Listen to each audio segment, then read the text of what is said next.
I'm happy to share with all of you, in my podcast Memos to the President, the conversation I had with the Chief of Staff of the Air Force, General David Allvin. That sensing, making sense, and acting at the speed that can be faster than our adversaries. That's why I have confidence that these systems are designed to ingest that, to work in the same data architecture with the same specifications. And if industry wants to come and play and add advancements to those, all they need to know is that here's the architecture you need to be compliant with, and you can come on in and play. It was an incredible conversation with a man that has served so many years our country at the highest levels of the Air Force decision making. I hope you enjoyed the conversation as much as I did.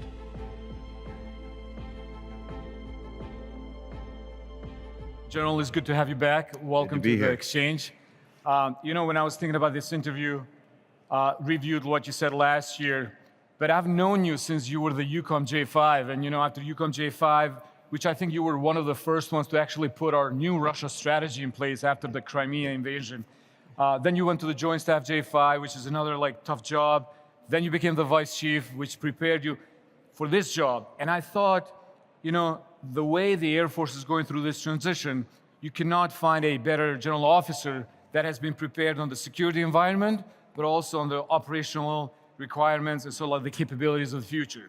And so I feel like last year when you spoke, you were still transitioning the Air Force, but it feels like this year there's so many good news stories about, the new family of aircrafts. You have both uncrewed and crewed. The numbers of recruitments are really, really positive. And then, you have really embraced human-machine teaming. So I want to cover all of these topics with you on the state of the U.S. Air Force. But let me start by saying that you have argued for, having more Air Force. What does that mean? Well, first of all, thank you very much for having me here. And I guess when you talk about all the jobs I went to, at some point I'll find one that I'm good at and they won't have to move me around. But no, it's a great honor to be the Chief of Staff of the Air Force. And I really have. This second year really leaned into this idea of more Air Force. And I got to tell you, it's interesting because some of the, it makes for great clickbait headlines beyond the actual story. And so you see the things about the knives are out, he's going after the other services. But quite frankly, the genesis of that for me was looking at the changing character of war and the manner in which it really privileges speed and tempo and agility. And these are things that air power brings to the fight. But also when you think of the things that America expects of its Air Force, before we even think about projecting power overseas, we can never forget why we need an Air Force.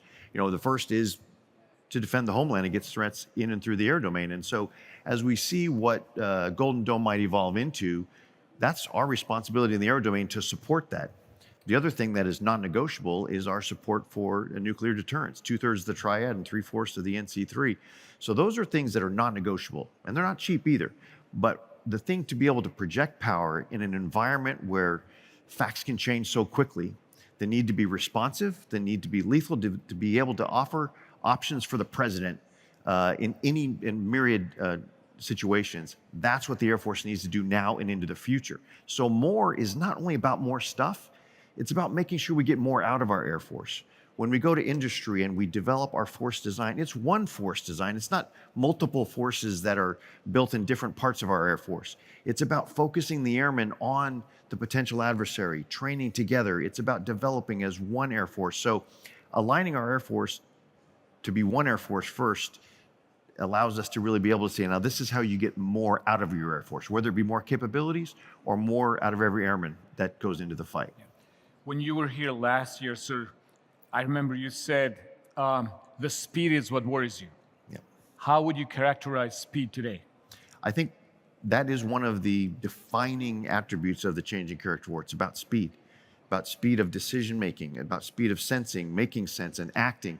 And so as we develop our force, we need to understand that's the operational environment within which we have to dominate, but we also have to think about it's how we develop our capabilities. And when we are increasingly in a non-linear future where things, disruptive technology is providing such a massive change one way or another, we need to be careful that when we make our large capital investments, we don't do it in a way to where we are locked in. We need to be able to build them to where they're adaptable. The mission systems can ingest disruptive technology and produce a new level of dominance. And that speed happens so fast. We need to make sure that our bureaucratic processes and our imagination and our overall institutional agility is sufficient to be able to bring on those technologies and turn them into dominance. The budget request submitted by the White House has an Air Force increase in resources for the upcoming year. Do you think that's enough? Do you think, obviously, do you think that will address some kind of a transition efforts that you have underway? If you ever had a chief of staff who sat here and said, "I got enough of everything," I know probably got that's the wrong the chief of question. staff. Yeah. But I do understand your point. I do believe that we'll see. Of course, it's pre-decisional. It's still undergoing the final presidential submission, so I wouldn't want to get ahead of our administration. But I do think it does offer opportunities when we look at some of the investments we look at making with F-47, with the rapid acceleration of our collaborative combat aircraft. There are opportunities now for us to be able to ensure that we have dominance into the future, and those capabilities we're developing are able to ingest and adapt to technological changes and upgrades. So I think we're on a good path, but I think we could always use more. That every chief of staff would tell you that. Let's talk a little bit about, as we call it, the family of aircraft that you have introduced. You have the new crewed aircrafts, F-47 obviously being the latest one introduced, but you also have the YFQs in line. So how do you think both systems of the family of aircrafts you're introducing really will add more firepower to the Air Force? I think when you see the headlines are F-47 and YFQ-42, YFQ-44. The buried big story is the manner in which we're pursuing those. So we understand the Air Force is going to need to ensure that we can have air dominance into the future, that we can penetrate into the densest threat environment and do whatever the president asks us to in a very responsive timeline. The difference between the current 5th generation platforms that we have now, that we are operating with, that were really designed still in the late 20th century with late 20th century technology and late 20th century processes, we're changing that. We now have a government reference architecture that we own the architecture. We have knowledge parity. So on the government side, we have more understanding about the designs, or at least as much as industry. What that allows us to do is from the very start, have the mission systems designed to be interoperable. And they're designed to exploit human-machine teaming. They are designed to be able to make more of a larger family of systems and be able to keep them flexible and dominant into the future. It's the manner in which we're acquiring those systems and the opportunity to invite more of the innovation industry into our Air Force into the future that I think is something we're going to see play out. And you feel confident that this mix of both crewed and uncrewed will give you a range of capabilities going forward, especially in the next 5-6 years? This is one of the things I'm really going to lean into more heavily. I believe human-machine teaming is a door we need to push through very rapidly. There are opportunities there that we're seeing play out in other parts of industry and other parts of society that we really need to leverage to keep that edge. I absolutely believe human-machine teaming is going to take us to that next level and move the needle to have that continuing advantage over potential adversaries. And what is your sense about the underlying network infrastructure that has to support all these new aircrafts? How do you feel about the battle networks? What are some of the challenges maybe that you have seen, but also what are the big opportunities you're seeing in that space? I think as we watch the evolution of a long time ago, so before I went to UCOM J5, the job I had before that was as the chief strategist in the Air Force, and we wrote a document called the Air Force Future Operating Concept. And in that document, we had envisioned this thing called multi-domain command and control, which then became all-domain command and control, which then became joint all-domain command and control, et cetera. But fundamental to that, we started developing as an Air Force. You remember now a half decade ago, it was called ABMS, Advanced Battle Management System. And people understood that it was something new, and they were like, give me some of that. I want some of that ABMS, but it's hard to really digest and understand what it is. We finally are evolving to the point where people can see it is an architecture. It is a set of standards. It is an understanding, a model-based systems engineer, basic level of what it takes to do command and control. I think now that is evolving, that is going to enable our DAF battle network to be able to provide the resilient data with the speed and the latency to help decision makers do that sensing, making sense, and acting at the speed that can be faster than our adversaries. That's why I have confidence that these systems are designed to ingest that, to work in the same data architecture with the same specifications. And if industry wants to come and play and add advancements to those, all they need to know is that here's the architecture you need to be compliant with, and you can come on in and play. So I think it offers a lot of opportunity for accelerating our upgrades in the future. When you were here last year, we talked about AI adoption in the Air Force. Since then, you have the AI-enabled F-16 now. How do you view the current AI adoption within the force? I think right now it's a mixed bag. I think it's not for lack of effort, but I think there's some institutional pieces there. So we've got some great, really excellent areas in the MIT Accelerator, AI Accelerator. We've got the AI Studio from Stanford. We've got test pilot schools now integrating more of AI. So we are understanding the value of it. Assimilating it into our institution is one I think we still have some work to do on to go faster. I mean, we see the value of it in things like data fusion and helping make strategic decisions along those lines. I think as we're developing the 2CCA along with the autonomous platform, we're doing all three of those things at the same time. We're building out the platform. You know, Anduril and General Atomics are building the platform. At the same time, through Project Venom, we're building out the autonomy. But at the same time, we have an experimental operational unit standing up to understand how we might want to actually not only employ them, but manage them.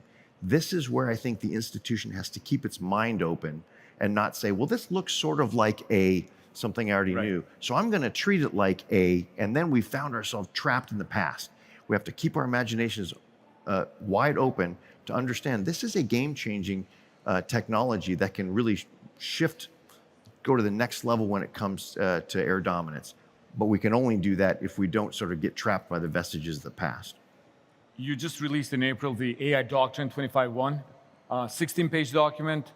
The feedback I heard was that it's widely well received in general. I mean, it's a thin document, which is good because you want people to really understand what's in it for the Air Force.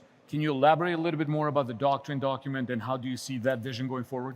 Yeah, the team took a lot of time to write that in the manner that they did, because if it became too prescriptive, then it was going to be obsolete fairly rapidly. And if it was too esoteric, then people would say, I get it, it's just another AI thing. But there was enough detail to allow the layman to better understand the value of it in integrating it, why it's important to an Air Force going into the future. So we tried very hard to get that right balance.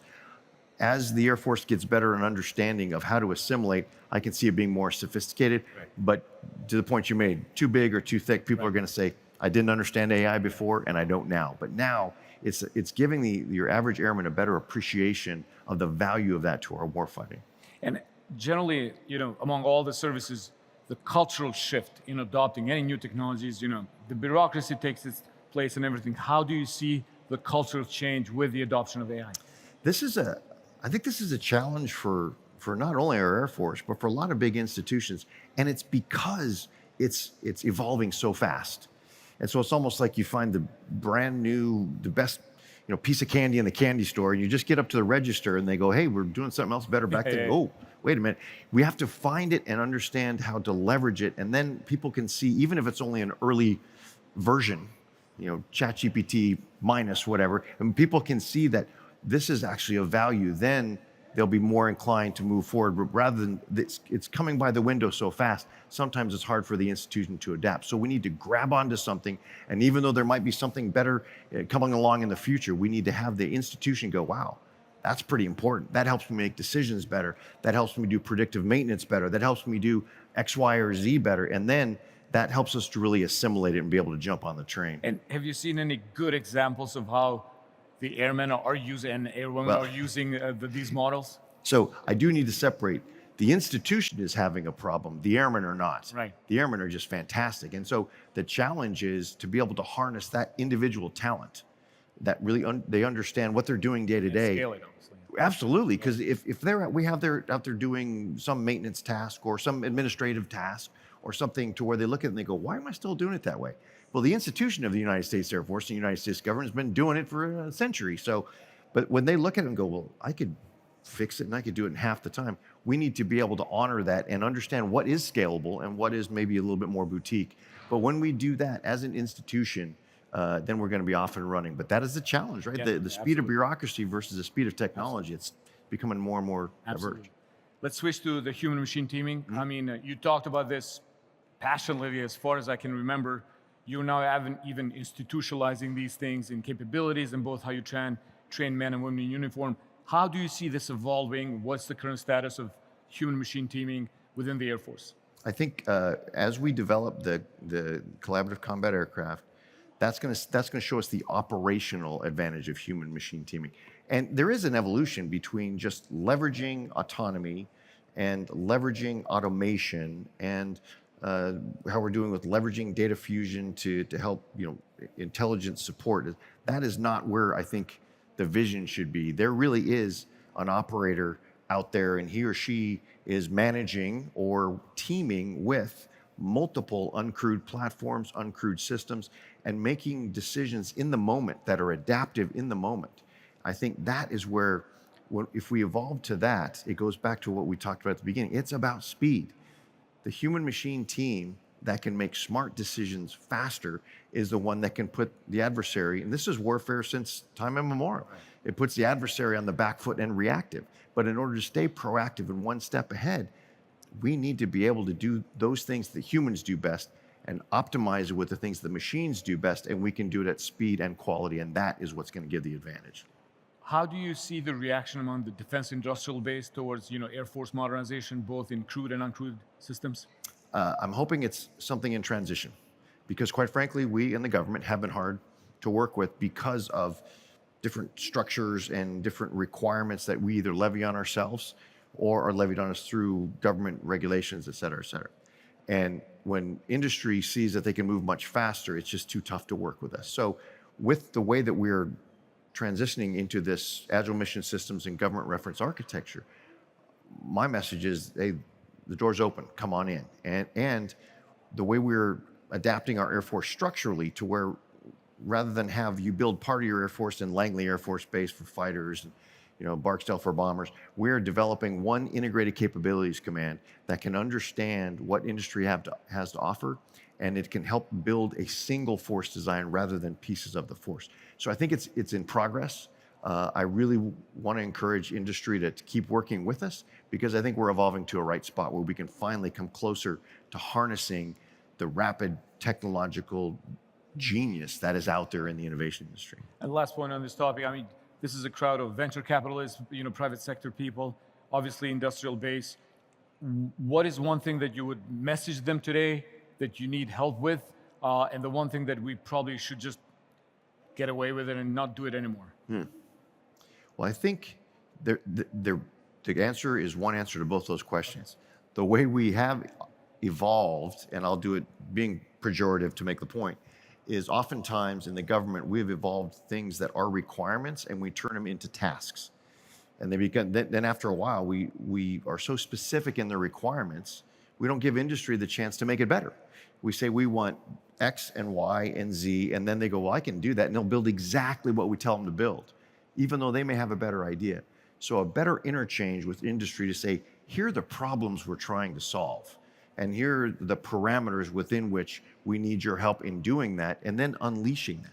And the Congress is really trying to help with the legislation, and there are different ideas of how to accelerate acquisition, but just integrating more of that technology to help us understand that there may be different ways to solve problems that we didn't know. I think that is a very fertile ground for us to continue to work with industry, especially this expanding innovation ecosystem that we should all be leveraging. I would like to move a little bit to talk about the geopolitical environment we face around the world. I cannot help but hear the drones in the background here from the drone area. We saw this incredible attack by the Ukrainian forces over the weekend. What's your view about overall changing of the platforms that we see now in Ukraine? Obviously, your comment on the specific attack that happened over the weekend. So let's go back to when we were talking about when you and I first met when I was early in UCOM. We couldn't have imagined, first of all, we didn't want to imagine there was actually going to be a battlefield like there is on the plains of Europe in Ukraine. But second of all, I don't think we would even imagined the type of battle that was going on. The innovation within combat is going so much more rapidly. That's one thing it should humble us. But the other thing is, it just shows that the old way of thinking, and that there are sanctuaries and there are places that you have to fight your way into from increasing distances, is sort of going away as a concept. We need to understand that. So as we might look at that and think of, wow, what would we do if we were attacked, by by a country that's doing what Ukraine did in what we thought was an impenetrable defense. That's a natural reaction. Right. But here's what I think about it. Why don't we think about including that in our Air Force and doing like the Ukrainians do? Not every part of our Air Force has to be the high, air dominance, exquisite. We need that because we always need to be able to penetrate and have air dominance. But you know what? You can create a lot of disruptive effects and help your air component commander and your joint force commander by just generating those disruptive effects anywhere. So when we say air power anytime, anywhere, it doesn't have to be the most exquisite, exclusive, expensive, sophisticated platform. It just needs to be able to generate effects for the commander and for the president. And so I think that shows that we have, when we're developing a force design, we shouldn't walk by those sort of capabilities, because right now I think Russia's rethinking a lot of their approaches to defense because of this very cost-effective, asymmetric, but smartly done tactic. Right. And I will just mention that under your leadership at UCOM J5 and Secretary Carter's, who was at that time Secretary, right. we had the first Russia strategy since the end of the Cold War. So this goes back in terms of how long you've been doing this. Are you having any institutional lessons learned from what's happening in Ukraine? And what are maybe some of the key observations you're seeing there? I think as I just mentioned, there's some things going on in the Ukraine battle, and as we're seeing technology develop, that are impacting our force design. So part of our force design, as I mentioned, needs to be a balanced capability mix. And I go back to the element of time. We need to be responsive. So if the adversary's strategy is to build a denser and denser threat environment to where it takes us longer and costs us more of our generational capabilities to be able to penetrate and tear down their air defenses so our combined arms fight can succeed, if that's their strategy and they just keep pushing us further and further out, then by the time we actually make our way, and it's too late. Yeah. They've changed the facts on the ground. You've seen Undersecretary Defense Colby talk about deterring a fait accompli. We may have the best military in the world, but if we can't create effects early enough to disrupt their path, then it's sort of irrelevant. And so understanding how those capabilities can be integrated into a force design for United States Air Force that has a balance of capability mix to where we aren't breaking the bank on day one of the fight, I think that's important for us going forward. I think we've learned that from Ukraine as well. Another topic I wanted to ask you is, you saw Secretary Hegseth comment in Shangri-La about China's ambitions over Taiwan. I think he went really, to call the picture as realistic as is. I interviewed the Vice President of Taiwan this morning. I don't think there's no other region in the world faces the coercion, the pressure from the PLA than Taiwan faces. Your comment on Secretary Hegseth remarks over the weekend? I thought it was incredibly effective. It's been no secret that from the President of the United States down through our Secretary of Defense, that is a priority for our Defense Department. He's made that case very clearly. I think he made it very clearly on a large stage in front of a large audience with allies and potential adversaries alike. And I think that was very effective. I think we wearing the uniform, and we think about it every single day. So we're like, of course everybody knows about it. But at some point, you have to make the case in as stark of terms and in a manner in which it becomes very clear the consequences and the time element of it. Because what concerns me as much as anything is the strategic disconnect between the pace that the adversary might be advancing their capabilities and the pace that we're recognizing it. And so speeches like Secretary Hegseth put out make it very clear and maybe raise some eyebrows and wake some folks up. I thought it was fantastic. No, I agree there. I think you just had a trip where you visited many countries in Asia and Pacific, to include some of our allies and partners. How do you assess, their capabilities? How do you assess the integration we have with their capabilities? How has the mood changed after all these Chinese, as Admiral Papara calls it, practices, no longer exercises, but really practices towards Taiwan? Well, I think each nation is its own sovereign, but each of those nations also sees what's happening. And so it's not like we're shoving ourselves on our allies and partners in the region. We're offering what we have to offer as, common values, common interests. And the PRC is doing what they do, which is that coercive behavior. And so they're making their own decision. As Chief of Staff of the Air Force, my job I think I owe it to the Secretary of Defense and the President to ensure that we are showing that we're able to fight together, we're able to practice together, we're able to train together. And that also goes in as we're looking at developing capabilities in the future, we make sure they fit together from the start. Because like I said, time is going to be of the essence. So we can't wait for the 6 months in to figure out how we're going to fight with our allies and partners. So that's my job as Chief of Staff of the Air Force. And I found my fellow Air Chiefs very open and receptive because they also see what's at stake. Right. When we invite you in 12 months' time to the next exchange, what are some of the things that in hindsight you would think you have accomplished and that you have moved the Air Force from this transitional phase to really functioning, Air Force of the future? I think in 12 months, I would like to see, we expect in the next 4 months, at least one of our collaborative combat aircraft flying. I would expect to see, although it won't be wide open in the public, the continued advancement of our F-47. I would expect to see that our airmen, who have been we've designed our force to be able to deploy to the Middle East in that type of an environment. But that is different from what we have to do to be able to train as units to be able to fight day one. I would expect to see that becoming more of the mainstream because we're doing that in our unit training, in preparation training, in our force generation model. I would expect to see that more normalized. And I also expect to see that our integrated capability command is better able to articulate a single force design for our Secretary of the Air Force and Secretary of Defense to look at modernization priorities for something that is going to be able to develop a more capable Air Force in a shorter period of time. That's what I hope to be able to be talking to you about 12 months from now. When you think about it, next year is going to be 2026. Yeah. That is more or less 1 year away from what Xi Jinping called his armed forces to be ready. Didn't say for what, but to be ready. Do you think, given the time compression, the speed we talked about it, the transition, that you will be ready, for whatever contingencies we might face in the Indo-Pacific? We absolutely will. Now it's not going to be easy. And of course, I would like to have us so ready and so capable that we wouldn't take a single casualty. But I will tell you that our airmen are ready, they're committed, our capabilities are superior, and it's just a matter of what the cost would be. And I want that cost to be as close to zero as possible.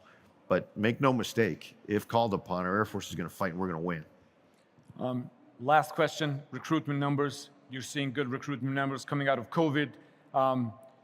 What do you think? Why is that the case? And how do you see this trend going forward? I think it's been a couple things. First of all, it has been. There was the COVID hangover when we weren't able to get in the schools. But also, we're able to maybe put a little bit more focus on making our recruiters more effective. Some of it having to do with automation and AI, understanding where the best places to go were. But you can never, ever underestimate the value of our recruiters when we give them a task. We give them the almost impossible and they come through with it. Finally, I do think that now that they're seeing some of these interesting and exciting things that are happening in the Air Force going forward, there's a lot of that great, skilled, highly technical, capable prospects coming into our Air Force that are seeing, I want to join this winning team. I want to be part of that human-machine teaming. I want to be part of autonomy and AI, making the Air Force of the future better. I think we're rebuilding the excitement for the Air Force for our young airmen. Are you seeing any specific areas that are people coming with computer science background or political science background or social or arts and humanities? Is there any specific category of people that are joining? I would say across the board it's been going very well. Our job, though, is to be able to predict the kind of airmen that we want in the future, because we might need a different organizational construct based on the type of capability. So we're constantly aligning ourselves to make sure that the Americans that we ask to raise their right hands are going to be the exact types that we need to run the next collaborative combat aircraft squadron, to be the F-47, tactical at the edge reprogrammer, coding skills, and all these things that we hadn't thought about 10 years ago. You said, you're crazy. Right. We need to start thinking about that so those airmen have a path that matches their passion, matches their skill, and their desire to serve their country. As I mentioned, you have almost served every job to prepare you for this job. What was the one thing that you could have not predicted about this job?